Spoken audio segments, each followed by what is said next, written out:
vos points, vos 2 points, vos 2 enseignements, Manu. Qu'est-ce que tu as préparé, Manu? Tes 2 enseignements. Moi, mes 2 points, c'était l'attitude de Pablo contre Balotelli, ce qu'il a fait, et puis la revanche de Depréville. Bon, très bien, ça tombe bien puisqu'on va en parler. Donc, je me doute bien, vous êtes des grands professionnels, donc on commence par quoi? Par Pablo ou non, attends, on va demander les 2 points, okay. Z. On fait le tour de table. Gino, quels sont tes 2 points, Gino? Alors moi, le ressenti, c'est un ressenti personnel sur le match et la délivrance par rapport à ce match de Marseille. Et le deuxième point, ça sera quand la volonté compense quelque part l'écart technique. Donc on reviendra un peu sur, pour moi, l'écart qui existe entre Marseille et Bordeaux. Joe? Mais moi, c'était par rapport, c'est plus un point tactico-technique. C'est par rapport aux 2 milieux, Otavio et Basic, que j'ai trouvé un petit peu en dessous du reste. Alors, est-ce que c'est le nouveau système qui sacrifie justement ces 2 milieux-là? Enfin, en tout cas, surtout Otavio. En tout cas, et puis l'autre point, c'était l'esprit de groupe que j'ai retrouvé. On a vu des vidéos après dans le vestiaire, après le match, etc. Et même avant. Et là aussi, le côté Depréville, où on voit qu'il parle après le match, Sagnac, etc. Je me demande si ce n'est pas un nouveau leader sous l'ère Sousa, en tout cas, pour aller un peu plus loin de ce que tu dis, Manu. J'ai l'impression qu'il prend un petit peu plus de galon, même. Voilà. Snakil, tu as 2 points. Oui, alors moi, je vais dire l'acte fondateur, parce que je pense que cette victoire, c'est une victoire qui va être très importante pour le projet. C'était le premier Bordeaux M de GACP. Mine de rien, il y avait une certaine pression, parce qu'on en avait tout. On pouvait se dire qu'un nouveau projet... Est-ce que ça va passer? Donc, victoire fondatrice sur plein de plans. Sur le collectif aussi, j'ai vu des joueurs... c'est pas forcément des joueurs qui sont mis en surbrillance pour un match. J'ai vraiment eu l'impression, notamment par la vidéo... Alors, c'est une vidéo, mais la vidéo qu'on voit, le discours de Costil, moi, là, j'ai ressenti quelque chose. J'ai eu l'impression vraiment qu'il y a un groupe qui s'est créé définitivement et qu'il va falloir s'appuyer sur quelques cadres, évidemment des recrues au mercato, mais sur des cadres de cette équipe. Et en deuxième point, comme Manu disait, la revanche de Depréville. Je crois que Depréville, là, ça y est, il a officialisé son retour. Et enfin, nous avons peut-être... alors, pourtant, j'ai été le premier à critiquer, hein, mais là, j'ai vu un bon joueur de foot. Et on a quand même dit depuis plusieurs matchs qu'il y avait des prémices, qu'il était bon quand même, qu'il revenait. Là, il marque, ça y est, il est là maintenant. Voilà. C'était les préliminaires et là, il l'a mis au fond. Il a conclu. Voilà. Pas pour le moment. Ouais. Il en a mis une au fond. C'est encore le début de préliminaire, c'est encore le début. Moi, c'est fondateur quand même. C'est très bien. Ce but, c'est important. On demandera à Élise. Voilà. Yanis, toi, tes 2 points. Moi, j'avais un peu comme Snakil. Donc, d'abord, Depréville, la renaissance de Depréville. On l'a vu depuis quelques matchs qui revient en forme. Et là, son but contre Marseille, c'est pareil. Qui vient concrétiser un peu tout ça. Et aussi le groupe et le match contre Marseille, qui est un peu le match référence pour moi pour GACP. Le match sur lequel ils doivent construire une dynamique. Et voilà. Et on accueille Samuel qui est avec nous. Salut Samuel. Salut à tous. Salut Samuel, bienvenue. Est-ce que tu as entendu cette belle chanson au départ? Alors, je me suis connecté à 21h04, donc je crois que j'ai loupé. J'ai entendu beaucoup de rires. Allez, au revoir Samuel. Raté le tube de l'été. On va sortir dans les bacs dans une semaine. Exactement. L'avantage, c'est que maintenant, il y a le replay, donc je vais pouvoir me refaire ça. Et il y a des chances qu'on l'entende du coup tout l'été, place de la Bourse. Il y a moyen. Minimum. Moi, je pense dans tous les clubs med. Bon, c'est bon. Ah non. On a prévu une tournée. De Gironde. Oui, voilà. Bon, c'est quoi tes 2 points, toi, Samuel, que tu veux retenir? Je vais un peu paraphraser parce que c'est vrai que les points importants ont été dits. Moi, c'est vrai que... On va débattre, on va les développer maintenant. Forcément, il y a Depréville parce qu'effectivement, comme ça vient d'être dit par Yanis et Snakil, c'est le... Moi, comme je l'ai dit pendant le match, pour moi, c'est le match qui vient couronner... le but vient couronner son super match qui lui vient, c'est pas couronné, qui lui vient et sublime un petit peu cette belle période qu'il a depuis un moment. C'est-à-dire que c'est, moi j'avais vu beaucoup d'efforts on avait parlé des matchs depuis le match contre le PSG, depuis le match contre l'OM, même quand il rentre, je crois, beaucoup d'efforts, d'envie sur le terrain. Mais ce qui m'énervait, c'était ce manque de réflexion et de justesse technique. Là, voilà, le but c'est tout ce qu'on aime, c'est un vrai but d'attaquant. Donc Depréville bien sûr parce qu'il y a l'aspect but. Et puis j'aimerais souligner un point que j'avais déjà souligné la semaine dernière, et qui a été souligné un peu avant aussi, c'est ce côté match référence, mais avec un S à la fin. C'est-à-dire finalement les matchs références cette saison pour Bordeaux, ça aura été le Paris Saint-Germain, ça aura été... Alors Monaco, c'est un match qui déclenche, on va dire, un petit peu la saison même si elle n'a jamais vraiment commencé derrière, mais plus qu'un match référence, mais c'est un match aussi où Bordeaux va le chercher à la fin. Il y a eu le match contre Paris, il y a eu le nul à Lyon, il y a eu la victoire contre Nantes, il y a eu la victoire contre Saint-Etienne, il y a la victoire contre Marseille, le nul contre Paris, je ne sais pas si je l'ai dit, mais voilà. Donc c'est ces matchs références là des Girondins qui nous montrent qu'en fait ce groupe-là, enfin même le groupe actuel qui sera modifié un petit peu cet été, mais surtout les joueurs, le club, ont les possibilités d'être beaucoup mieux classés en championnat et même de faire des saisons un peu exceptionnelles comme ont pu faire des clubs comme le l'OGC Nice par exemple. Donc ça nous montre juste qu'on ne se plante pas depuis le début. On voit juste une équipe qui cette année n'avait pas envie de faire du football. Je trouve que c'est un petit peu une insulte pour ses supporters. Après, il y avait un contexte qu'on prendra en compte bien sûr, mais vivement la suite. C'est le point important de ce Marseille, de ce Bordeaux-Marseille, c'est vivement la suite. Match référence, on peut rebondir là-dessus avant de passer à Nicolas Depréville. Non, Gino, tu fais la grimace sur le match référence. Ouais, parce que j'ai du mal encore à me dire que, en fait, ce gros match, quelque part, qui est un peu hors norme, il cache un peu tous nos résultats et notre manière de jouer sur l'année. Exactement. Et j'ai du mal à... Même si on a fait... Tu as raison, hein, Samuel, tu l'as bien développé. Il y a eu des gros matchs où on a fait des résultats à domicile. Mais je ne sais pas, je pense qu'on a quand même beaucoup de manques. Et ce match, même si ça a été vécu pour moi comme une délivrance par rapport aux horribles matchs qu'on a vus dans la saison, et vu du stade, on a senti que ça faisait du bien à tout le monde, je ressens quand même le fait qu'on a eu beaucoup de peur sur la première mi-temps, manque de maîtrise technique qui est là, notamment au milieu, on y reviendra avec Jonathan, et on sentait qu'on ne pouvait pas aller de l'avant quelque part par moment. Donc je suis un peu sceptique pour me dire que ça va durer jusqu'à la fin de l'année. On va dire que l'esprit était bon, mais c'est vrai qu'en termes techniques, c'était très compliqué. Au niveau de la possession, Bordeaux était à 35% et Marseille à 65% quand même. Donc en nombre d'occasions, on est à 6 occasions, Marseille en est à 16. Merci Costil, encore une fois aussi, parce que s'il n'est pas là pour tenir la baraque, il n'y a pas de 0 à l'arrivée. Je pense que Marseille peut très vite égaliser, parce qu'il me semble qu'après notre but, ils ont 2-3 situations sur coup de pied arrêté.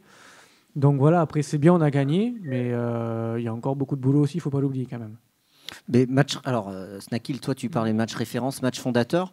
Moi, alors j'ai l'impression que vous les garçons, vous êtes vraiment technique, vous êtes fait de l'analyse technique, et toi tu es plus sur l'analyse du contexte. Ouais, voilà, c'est-à-dire que moi j'ai essayé de voir par rapport au projet, en me disant que cette victoire, elle va faire du bien déjà, même à Dagrosa, il a dû souffler à la fin, il a dû se dire ouf, je vais pas être le porte-poisse du club à arriver et à perdre contre Marseille. Donc je pense que c'est un point en moins, et en même temps c'est fondateur parce que ça révèle que, comme disait, je crois que c'est Samuel, il a dit sur Twitter, quand tu vois les 5 premiers championnats, nos matchs en domicile contre les 5 premiers, c'est vrai qu'on fait des bons résultats. Il y a 3 victoires, on n'a pas joué contre Lyon encore, on verra, mais ça montre clairement que quand cette équipe, elle veut, elle peut. Et c'est pas le cas de toutes les équipes. Donc en fait, ça veut dire qu'on peut. Mais on peut combattre. Tu vois ce que je veux dire ? On peut être conquérant, mais on ne peut pas être au-dessus. On ne peut pas être au-dessus parce que il y a des carences techniques. C'est pas vrai, il a raison Snakil. Quand on prend les matchs face au top 5 et au flop 5, entre guillemets, à la maison par exemple, rappelez-vous, il y a quoi ? Il y a un mois et demi, ouais, même pas. Le match contre Guingamp 0-0, tu peux pas me dire qu'on peut pas. On peut à un moment donné passer de stress que 5 minutes. Il faut regarder aussi les matchs des autres grosses équipes. Marseille, quand ils battent, Angers, c'est pas le bon exemple. Mais Dijon, par exemple, quand ils les battent chez eux, ils mettent le coup d'accélérateur sur 10 minutes. Et t'as Ocampos et Balotelli qui marquent. Et comme Bordeaux sur certains matchs l'a fait, notamment rappelez-vous le match contre Nantes. Donc moi je pense qu'à un moment donné, on ne peut pas se cacher derrière effectivement la qualité qui est plus faible que certaines saisons, etc. Il y a une question d'envie. Il y a une question donnée que il y a un moment donné, il faut se demander comment ça se fait que contre Guingamp, quand il rentre Cornelius, quand il rentre, je crois aussi Depréville, comment ça se fait que dans les 10 dernières minutes, le seul joueur qui ait 2 occasions et c'est 2 têtes, c'est Jules Koundé. Ouais. Et c'est sur 2 corners. Comment on obtient ces 2 corners ? Sur une prise de balle de Jules Koundé dans son propre camp, qui l'amène jusqu'à la surface, qui tente une frappe, un saut et qui obtient un corner. Ça veut dire que sur les 10 dernières minutes contre Guingamp, la seule personne qui a voulu gagner le match, alors qu'à ce moment-là, il y avait 4 attaquants sur le terrain, c'était ton défenseur central. Et contre Marseille, je suis désolé, on a vu Depréville, Camano, Briand. Donc à un moment donné, il n'y aurait pas eu de titre cette saison, entre guillemets, ni de 3 premières places, parce que pour moi aujourd'hui finir en Ligue des Champions ça équivaut à un titre, mais il n'y aurait pas eu de Ligue des Champions cette saison, mais avec un peu plus d'envie et de régularité dans les performances et dans l'implication que tu mets sur le terrain, Bordeaux aujourd'hui jouerait avec Saint-Etienne et avec Reims la 5e place ou la 4e place. Déjà on sera en finale de la Coupe de la Ligue. Déjà on sera en finale de la Coupe de la Ligue. Je suis pas d'accord déjà. avec toi. Saint-Etienne a de meilleurs joueurs techniquement que nous. Et mais Saint-Etienne, ok, mais Reims par exemple, c'est pas vrai. Reims, c'est pas vrai. Oui, mais sur Ouais, après, moi je peux tenter d'expliquer. Dans cette Ligue 1-là, il suffit pas d'avoir un super effectif, il suffit d'être régulier et d'avoir envie. Tu dis, alors Saint-Etienne, je suis d'accord avec toi, je préfère leur effectif, quoique, on s'emballe beaucoup sur le secteur, sur le milieu de terrain, mais il faut rappeler qu'offensivement, c'est très pauvre Saint-Etienne. Faut rappeler qu'offensivement, c'est très pauvre, il n'y a pas d'attaquant, la preuve, Diony, il a été mis sur le côté, Beric, enfin bref. Mais ce que je veux dire, c'est que Saint-Etienne, si tu regardes tous leurs matchs, notamment à Geoffroy Guichard, c'est une équipe, et d'ailleurs, elle est quasiment invaincue à domicile, parce qu'elle joue avec du peps. Reims, encore ce week-end contre Lille, ces mecs, ils se cassent les fesses sur le terrain, pour pas être vulgaire. Ouais, mais ils se cassent en deux. Ils se cassent en deux. Voilà, c'est à un moment donné, il n'y a pas de secret. Ouais. Hein. Mais non, mais après, je pense que ça, c'est le point que tu développeras peut-être plus tard, Nico, dans l'émission. Pourquoi ce que contre les gros, on est. On peut le faire maintenant. En gros, je pense, moi, j'ai une explication. Alors, c'est peut-être pas vrai, mais je pense que cette envie qu'on n'avait pas, c'est aussi dû au fait qu'il y a eu une saison compliquée avec des coachs qui se sont échangés. À un moment donné, il y a 2 coachs en même temps. Il y en a un qui ne peut pas parler. Peut-être qu'il y a des joueurs aussi. Il y a eu l'épisode Camano. Je pense qu'on n'est pas dans le groupe. Il a dû se passer des choses dans le groupe, dans les vestiaires. Ouais, mais contre Paris, il n'y avait rien à l'époque. Ah ouais, mais parce que là, je pense que contre Paris, les joueurs veulent se montrer. Je pense que c'est juste ça. En fait, ils veulent se montrer. Ils se disent, c'est le match où je peux peut-être me faire vendre cet été, prendre de la valeur. Moi, je pense que là, c'est peut-être un peu à part. Pour le coup, le match contre Paris, c'est pas fondateur pour moi parce que c'est à part. C'est réussi parce que d'ailleurs, le joueur qui avait le plus bénéficié de ce match, c'est Caramo, et aujourd'hui, même l'Inter, il commence à en avoir un peu marre. Voilà, et moi, je pense qu'il y a eu des soucis, peut-être, alors je suis pas dedans, mais peut-être je dis des bêtises, mais je pense que ça se voyait de toute façon. Quand une équipe, sur le terrain, elle a pas envie, il y a des joueurs qui ont envie, comme Koundé qui aime le club, on l'a vu, comme par hasard, c'est Koundé qui faisait les têtes et tout, ça veut dire que tu en avais, je pense, ils étaient, pour eux, la saison était terminée. Alors, on en avait parlé un petit peu. Donc, je pense que c'est ça qui explique aujourd'hui pourquoi on n'est pas plus haut classement alors qu'on pourrait être plus haut. Non, ça fait des années qu'on gagne Lyon. Qu'on gagne Lyon à domicile, qu'on fait des bons matchs contre Paris à domicile. On s'est quand même qualifié à la fin, parce qu'on avait Malcolm. Pas contre Marseille à domicile, ça fait des années qu'on perd contre les petites équipes. Oui, mais on arrive toujours quand même à gratter, tu sais, une place européenne, 6e place. Mais là, pour le coup, là, on parle des grandes équipes, des performances des Bordelais contre les grosses équipes à domicile. Ça fait des années qu'on fait plutôt des bonnes choses. Parce que culturellement aussi, on a peut-être une culture on a au côté quand même, on a encore Bordeaux quand même, et puis on s'était jamais facile, on veut pas que ce soit facile de gagner à Bordeaux. Non mais Manu, rappelle-toi, pas tous en même temps, s'il vous plaît. Peut-être effectivement, peut-être qu'il y a une sorte de culture. Après, c'est vrai que Manu a raison. Souvent, même avant, il y a toujours eu contre les petits, on a toujours du mal. C'est vrai, hein. Oui, mais on allait chercher la victoire quand même. Mais on allait chercher, c'est ça. Jonathan, essayez de pas tous parler en même temps. Je suis pas du tout d'accord. Ça fait pratiquement depuis le dernier titre où la culture de la gagne, on l'a pu. Concrètement, c'est pas de cette année. Ça fait des années que c'est comme ça. Qu'on fait ce même constat, effectivement. Après, c'est une question de culture, effectivement, de la gagne qu'on a pu. On est gros, je parlais. Non, mais c'est une culture justement de la gagne qu'on doit avoir, qu'on n'a plus du tout. Oui, le côté. Le côté dont là fait des passements de soi, le côté résultat, recherche du résultat, le côté recherche des places européennes et tout ça, on l'a plus. On a plus cette exigence à Bordeaux. Je suis pas d'accord. C'est pas vrai parce qu'on a quasiment été européen à chaque fois. Voilà, les deux dernières saisons, on se relève. Non, mais parce qu'on se relève, on fait une série de fous. Parce que Paris pas tous en même temps. Le championnat, Paris gagne les coupes. On fait une deuxième partie de saison hallucinante par rapport grâce à la à première. Grâce à qui? Grâce à Gustavo Poyet. Oui, grâce au choc psychologique. C'est Poyet qui non, c'est pas un choc psychologique, c'est Poyet qui amène cette culture de la gagne. Parce qu'il est comme ça, parce que le mec il a tout un agnac, c'est-à-dire que même à 2-0, tu le voyais gueuler et râler autour du terrain, chaque fois à siffler à l'autre bout du stade. Et après, on parle du match contre Paris, mais est-ce que Paris a fait un bon match ce jour-là? Non. Concrètement. Sur les 2 matchs contre nous, ils ont été juste dégueulasse. Oui, mais après, concrètement, dégueulasse. S'ils avaient joué à leur niveau, on prend 4-0, c'est plié. Mais ça, c'est normal, mais ça, c'est partout pareil, hein, toutes les équipes. Non, mais après, il faut quand même aller chercher le résultat, parce que même en jouant à 20%, tu as aussi des équipes qui se prennent des tolls, qui s'en prennent 3-0. Peut-être. Il y a plein d'équipes. Mais après, Paris, oui, mais c'est l'un des pires matchs qu'ils aient fait. Ah oui, bien sûr, mais bien à sûr. Bordeaux. Pour revenir au match référence qu'on disait, il disait match référence. Donc il dit, toi, vous dites non sur le plan du jeu, si j'ai bien compris, Gino. Sur le plan du jeu, mais sur la mentalité. Et sur l'esprit, voilà. Par contre, sur le contexte et la mentalité, super. vous dites oui. C'est ça. Oui, forcément, on l'a vu à travers Nicolas Depréville, la mentalité de gagneur. Voilà, il faut qu'il capitalise sur ça. On va au duel. Camano, je prends l'exemple de Camano sur le coup franc de Marseille à 16 mètres du but, qui laisse pas Lopez avancer son ballon. Voilà. C'est ça qu'on veut voir en fait. Ça doit leur servir de référence. Ce qu'avait dit Costil dans le vestiaire, on a vu un peu les vidéos sur le site des Girondins, en disant s'il y a une embrouille, on y va. on laisse pas le partenaire tout voilà. seul. Et ça, c'est très important. Quand on se remémore un peu le match, on comprend bien l'état d'esprit des mecs sur le terrain et on a aimé. Hein. Ça, on peut quand il dit t'es pas là, on n'est pas là pour s'excuser, on leur met des coups, Ça, j'ai aimé ça. Ça, j'ai aimé voilà. Dans la mentalité en fait de dire on se laisse pas marcher dessus. Et ça, moi j'ai apprécié. Même s'il faut pas aller trop loin comme l'a fait Pablo. Non, mais ça n'a pas été trop loin. On n'aura pas là. C'était très bien, Pablo. Il y en a un qui mérite aussi. Bref. Allez, des réactions sur le hashtag. Il y a Isa qui dit pas mal la chanson et après plein de rires. On a déjà des fans. Dinosaure qui dit je suis comme Rudy Garcia, je demande à voir la vidéo de votre performance. C'est pas mal. Ouais, c'est On vrai. parle de quoi là? Et non. Oula. Donc pour le plaisir de vous écouter ce soir, Isa rajoute. Bien joué, Isa. Drive qui dit salut les talkers, il y a des victoires, des défaites, des purges et puis il y a des Bordeaux OM. Quel pied ce vendredi soir, un bon signe pour le projet GACP. Ça rejoint un peu ce que tu disais, Snacky. Il restera dans nos mémoires de supporters, dit-il, de l'arrivée du car à l'ambiance du stade, au but bordelais, la sortie de Pablo après son rouge. Tout s'est déroulé comme dans un rêve. Et Dinosaure rajoute Nicolas, 2 préliminaires. Ne me remerciez pas. Voilà. Bon, sur le match référence, vous vouliez ajouter quelque chose? Non, Bon, juste oui, il faut juste rappeler que conclut le match Bordeaux-Marseille, c'est un référence. match à part. Donc, Oui. match référence, c'est un peu compliqué de s'appuyer sur ce type de match-là parce que Bordeaux-Marseille, c'est toujours un peu à part. On verra pour moi, un match référence, c'est celui qu'on avait fait à Lyon, où on revient avec le match nul un partout. Cornelius l'a nommé un but. On avait fait un Et on doit gagner Là deux où fois. Lyon était dégueulasse. On doit Là. gagner. Oh non, on mérite de gagner.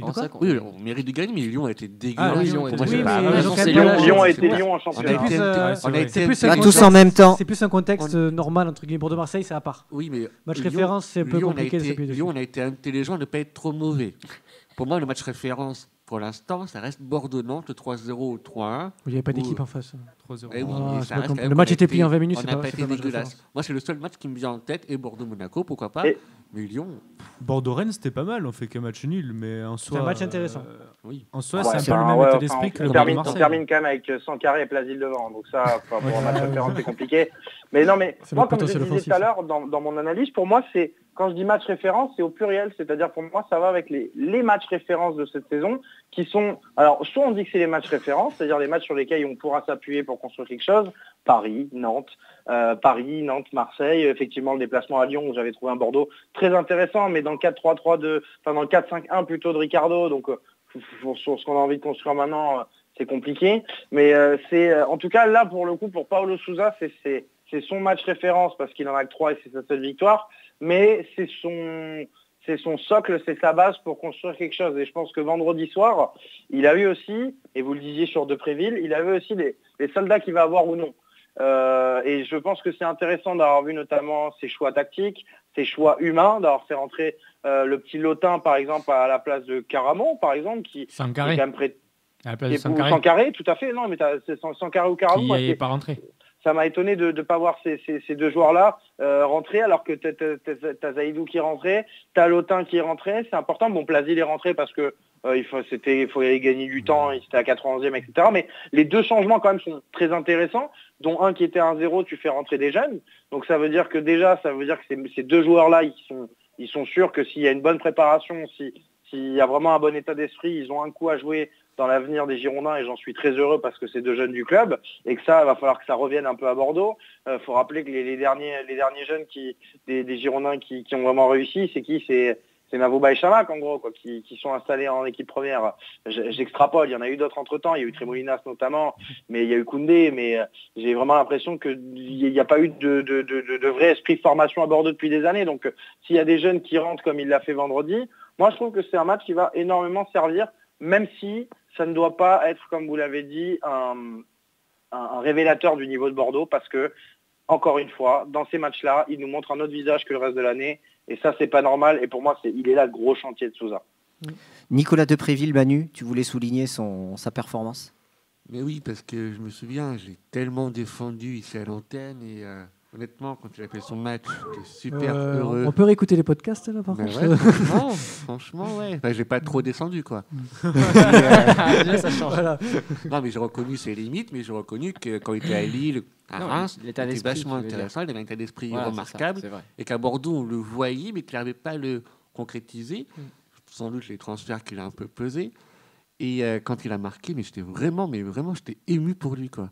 Même pas pour le score, même pas pour les matchs, mais vraiment pour lui. Je suis putain, ça y est quoi. Il a marqué J'ai son aimé but. sa rage. J'ai aimé sa rage. Quand il est sorti, Vraiment. je me suis levé, j'ai fait une standing ovation. Enfin, j'étais vraiment très très ému pour lui, très heureux pour lui, parce qu'il le mérite tellement. Il s'est tellement battu sur le terrain, même hors du but. Il s'est tellement battu sur le terrain, il a provoqué, il a cherché des solutions. Il a fini avec des crampes, ça fait longtemps qu'on n'avait pas vu ça. Il me semble Voilà, à avec Bordeaux, des voir un crampes, joueur avec des crampes. ça moi, fait des mois, quoi. C'était ému aussi. Et c'était génial, Bien, bravo c'est bien. de Préville. Et j'espère que c'est que le début, que c'est pas une conclusion, mais que Ah c'est oui. que le début de quelque chose de très intéressant Parce qu'en pour fait, lui. ce joueur, en fait, je me suis dit en fait, tu peux pas le détester. Mais non. C'est impossible. Mais C'est non. comme tu peux pas, même Tu s'il fait l'avais pas des dit bons matchs. déjà avant. Tu l'avais dit déjà. Voilà, avant. c'est dur parce que en fait, t'as envie de le prendre dans tes bras et de lui dire mais putain, faut que tu gagnes mon petit. Oui. Et quand il marque et qu'il va voir le supporter, on a vu, il me semble qu'il y a des supporters qui descendent parce que tu le vois, il secoue Oui, je quelqu'un. sais pas, il secoue quelqu'un. Je Ouais. pense que c'est un ultra Mais- qui descend. Et il hurle, mais tu sens la rage, Ouais, la bien rage sûr. du mec en fait qui doit C'est garder une ça depuis libération. 1 an, Mhm. et qui hurle de rage en fait de C'est dire une mais putain ça y est libération, quoi. Ouais. Et, Même le mec, il a souri. et d'ailleurs, j'étais Il a souri. à la boutique des Girondins parce que je voulais faire floquer de Préville du coup parce que Ah je l'avais oui, dit sur alors. Twitter, voilà. Et ben alors plus de flocage. Le mec m'a dit ils sont tous partis le flocage. Je les reçois Magnifique. lundi. Incroyable. C'est magnifique. C'est vraiment tout le monde s'est floqué de Ouais. Préville apparemment. Oui, mais c'est génial. Je pense qu'il ne doit pas avoir beaucoup de stock, hein, mais Mais... non, mais c'est génial. Non, mais c'est Franchement, l'anecdote, Pas tous en même franchement, temps. j'étais super ému pour lui, super heureux pour lui. Voilà, Et c'est vrai. encore une fois, ce n'est que le début, je l'espère pour lui, qui va encore rester au Girondins et montrer une Ouais, telle ouais. détermination. Garde dans Parce cette qu'il le faut et c'est position, important pour garde un dans joueur cette position, il est- comme Et lui. dans un autre rôle. Gino, Et dans un autre rôle. C'est ça. Parce que aussi, ça vient de là, un peu son blues, un peu à Depréville et comment nous on le juge. C'est de la conception du départ, gros transfert, attaquant qu'on nomme avant-centre, qui n'est pas pour moi, Qu'il n'est pas, bah qui oui. n'est pas. Quand tu le vois jouer à Reims, à Lille, Voilà, c'est pas ça. du tout. exactement. Non, on l'a pris pour un buteur alors que c'était un Ouais. attaquant. Exactement, grossière. exactement. Voilà. On attendait de lui 15 Il à marque. 20 buts par an, ce qu'il n'est pas capable de faire. Moi, je le redis quand Parce même. qu'il a fait à Reims quand Et même. par contre, en joueur qui va t'amener énormément d'engagement, d'activité physique, Souza l'a dit, hein, il a une activité physique Ah oui. des plus importantes du groupe et il l'aime pour ça, je pense. Au-delà de l'aspect technique, où je pense que moi, il peut encore évoluer en tant qu'attaquant et je pense qu'il est un peu limité par rapport à ça. Mais il n'y a rien à dire par rapport à vendredi. Il a été très bon dans tous les domaines. Tous ses contrôles étaient vers l'avant. On sentait qu'il avait envie d'y aller et un état d'esprit irréprochable. Donc, comme tu dis, Manu, on continue, on ne s'enflamme pas non plus. Il Bien ne faut sûr. pas non plus tourner notre veste Oui. par rapport à ce qu'il a fait avant. Mais pour lui, félicitations par rapport à son match. Rien à dire. Depréville. Moi, je me rappelle juste du match contre Copenhague où tout le monde était tombé dessus quand il était sorti, qu'il avait jeté ses gants, qu'il a dit c'est une honte envers le club, ce qu'il fait, etc. Et tout. Je me rappelle. Demande à Flo, il était là, c'était lui qui disait ça en plus. Ça, je me rappelle. Depréville C'est vrai. Sur Depréville, à Copenhague, il sort, il jette ses gants parce qu'il sort à la 60e minute alors que le mec il se défonce. Et Bédoué le fait sortir à la 60e minute pour faire entrer Super Cornelius changement, en plus. Ouais. Non, Cornelius, il avait débuté, non? Non, je crois pas justement en plus. C'est Caramo et Camano qui n'avaient pas débuté à Copenhague. Ah, peut-être alors du coup, je sais Et plus. Enfin, en tout Caramo cas, je fait me la rappelle de passe sa D à sortie en Briand. tout cas. Et je me rappelle que tout le monde était tombé dessus en disant si il respecte pas le club, il est mauvais, il est machin et tout. Et moi j'avais dit putain, mais ce mec je le comprends et ça me rassure de le voir faire ça parce que je me dis putain, le mec il a envie et que il a envie de jouer, il a envie de montrer et en plus on le prive de ça et tu te dis putain, le mec il va sourire en sortant. Allez, c'est bon les gars, je suis content, j'ai joué 1 heure. Non. Mais le mec là, tu vois, il est en train de prendre sa revanche. Où il avait besoin de jouer. Et Non, mais Souza- je crois que les présentations avec Nicolas Depréville, elles ont été ratées en fait. Et Gino l'a très bien dit. C'est-à-dire Oui. qu'à un moment donné, on a cru, quand on recrute Depréville, c'était notamment l'été où il y avait Luc de Jong qui était déjà évoqué, on attendait un vrai neuf sous Gourvenec. Gourvenec s'est fait un kiff en prenant ce qu'on appelle les attaquants de poche, c'est-à-dire ces attaquants multifonctions capables de jouer avant-centre bien sûr, mais dans un système et dans une animation bien particulière, mais surtout des deuxièmes attaquants. Un peu comme les Antoine Griezmann notamment. Alors à échelle, voilà, on parle, c'est pas le même niveau bien sûr, Là, c'est pas c'est la Échelle même cour. Ballon d'Or. Là. Mais voilà, elle est exactement à différentes échelles, mais en tout cas dans le style de jeu et dans l'importance que tu peux donner à ces joueurs dans ton animation offensive, Depréville c'est plus un joueur en retrait, c'est plus un deuxième attaquant. Et nous, quand on l'a appris, on voulait que ce soit finalement la pointe qui allait aider Malcolm à jouer. Ben non, ça s'est pas passé comme ça. Et du coup, lui a été malheureux, nous aussi. On s'est fait flouer, 10 millions d'euros, il sert à rien, etc. Il y a eu tous les incidents qu'on vient d'évoquer. Et puis, je pense qu'à un moment donné, il y a un coach qui est arrivé qui s'est dit, qui a regardé des matchs aussi avant, qui s'est dit, bon, lui, il y a quelque chose à faire. On va pas le garder au loft pour faire joli. Enfin, déjà, Bédoué l'avait relancé à un moment donné, mais c'était plus par défaut parce que Caramo était sorti en boîte à Paris et Camano faisait la gueule. Mais voilà, là, Souza, pour le coup, il a installé. Et je pense que dans le rôle qu'on l'a vu vendredi avec l'arrivée d'un possible vrai attaquant, et là du coup je vous tease un peu la suite de l'émission, notamment un certain numéro 9, je sais pas parler d'Antoine Griezmann pour rien, avec l'arrivée de ce type de joueur-là, c'est là où on peut avoir un Depréville très intéressant et qui va être dans son rôle, ou comme à Reims et à Lille, c'est du 12-14 buts par saison, parce que c'est un attaquant de deuxième volée qui arrive et qui est très intéressant s'il y a un vrai neuf devant. Et surtout, c'est un joueur qui est sur coup de pied arrêté et aussi à l'aise et frappe de loin, etc. Et donc, c'est pas négligeable. Et moi, je pense qu'il peut en faire, comme il a fait notamment avec Bernardeschi à la Fiorentina, il peut en faire un joueur qu'il va retransformer. Et après, au petit bonheur la chance pour les Girondins. Yanis, tu veux ajouter quelque chose ? Moi, je suis d'accord avec vous, mais maintenant, je trouve qu'il ne faut pas s'enflammer. Parce que, oui, Depréville, il a fait un bon match. Un match qui, pour moi, d'ailleurs, était fait pour lui, où les supporters attendaient de l'engagement. Il a fait 2 bons matchs. Il a fait le match aussi contre Rennes qui était très intéressant pour moi. Oui, il avait enchaîné quelques bons matchs. Mais bon, là, il a marqué, il a été décisif. Mais bon, là, on parle directement, vous avez vu, de 12-14 buts et tout. Non, déjà, laissons-le faire sa petite remontée morale. Parce qu'on a vu qu'il était un peu fragile moralement donc, quand il est arrivé au club. Et donc, laissons-le faire. Et ne nous enflammons pas, puisque à Bordeaux, on est trop adeptes de ça, de s'enflammer pour des joueurs qui, au final, nous déçoivent. Et après... Mais après, il a quand même. Moi, de ce que je vois, je pense que Sousa a compris un truc, c'est qu'il peut mettre ce joueur-là en avant parce qu'il y a une vidéo là sur lesgirondins.com qui tourne où on voit le vestiaire avant le match et on voit que lui, il parle. Moi, ça m'a surpris. Ouais, moi aussi. Et je pense que Sousa essaie de le mettre en avant et peut-être c'est pour ça que je parlais d'un nouveau leader parce que j'ai l'impression que il veut peut-être le mettre, alors peut-être pas un leader d'attaque, mais en tout cas un leader justement des personnes qui mettent, qui y vont au charbon. C'est quelqu'un qui y va et qui est là pour se battre et qui est là pour mouiller le maillot. Et je pense qu'il peut en faire un de ces joueurs très importants pour la suite. Là où c'est intéressant, c'est qu'on voit que ça va être un cadre de Paulo Sousa. En tout cas, c'est comme ça qu'il a annoncé comme un cadre de Paulo Sousa. Ouais. Et l'équipe va être bâtie autour de joueurs comme lui, Jules Koundé, Costil. Manu. Je trouve ça intéressant.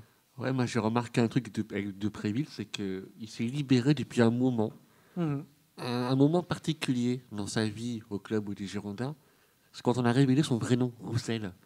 Et depuis qu'il a révélé son vrai nom, franchement, depuis qu'il a révélé son vrai nom, et ben on le sent mieux, comme libéré d'un poids. Enfin, je peux dire que j'ai un nom ridicule. Voilà. Oui, Samuel, c'est Nicolas de Roussel, Roussel Depréville ou de Roussel Depréville. Ah, mais moi je pensais que c'était une connerie sur les réseaux, les mecs, non, comme avec Adrien Rabiot. Et depuis qu'il l'a révélé, il joue mieux. On a vérifié ses papiers. Moi, il y a un tuto qui m'a fait rire. Il a dit qu'il avait la voix de Maïté. Il ressemble à Maïté. Oui, la voix de Maïté. Et j'ai. Il faudrait écouter.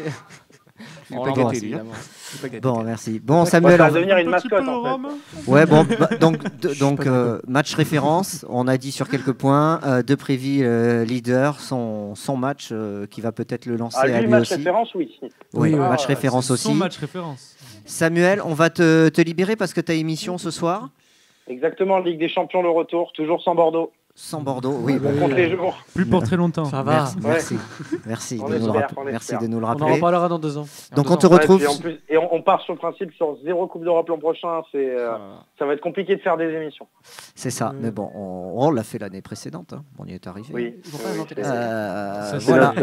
En tout cas, merci de ta participation. On te retrouve sur le Club des 5, la chaîne YouTube. Voilà, à 23h. Exactement. Merci à vous, c'était un plaisir comme toujours. Allez, salut, à bientôt. Ciao. Je suis persuadé qu'il y a 2 ans, on la gagne la Coupe de la Ligue. Il y a 2 ans, on la gagne. Cette année, on la gagne pas. Genre la demi-finale contre Strasbourg. Il y a 2 ans, on l'aurait gagné. Pourquoi ? Je sais pas, je trouve que c'est cette année que... Je sais pas. Après, il faut se dire un truc, c'est que Strasbourg a été au bout. Du fait Strasbourg, c'était leur coupe, ils ont été au bout de toute façon. Donc, je dis ça par rapport au contexte de la saison. Ouais. C'était injouable. Mais on n'était pas une si bonne équipe que ça. Non.